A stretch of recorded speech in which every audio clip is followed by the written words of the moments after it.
এই ছেলেটার শরীরের তাপমাত্রা ছিল কয়েক হাজার ডিগ্রি। তার মা তাকে শুধু একবার চুমু খেয়েছিল, আর পরের মুহূর্তে মায়ের ঠোঁটে বড় ফুসকা পড়ে যায়। এই কারণে তার ছোট বোন সবসময় তাকে নিয়ে মজা করত।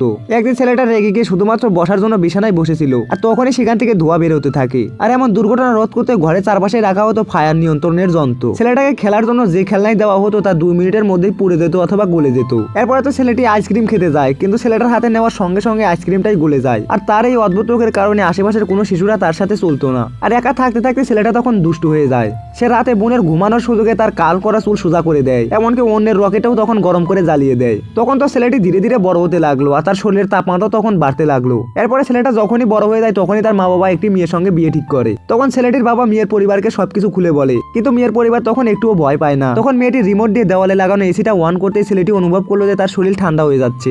এরপরে মেয়েটি তাকে একটি আইসক্রিম দিল, কিন্তু ছেলেটা তখন ভয় পেয়ে খেতে চাইলো না। সে ভেবেছিল হয়তো গলে যাবে, কিন্তু অবাক করার বিষয় হচ্ছে সে এবার আইসক্রিমটা ধরলেও তা তখন গলে না। সে তখন আস্তে করে এক কামড় দিতে তার লাল রঙের চুলটা হঠাৎ করেই কালো হয়ে যায়, আর মুহূর্তের মধ্যে তার রোগটা সেরে যায়।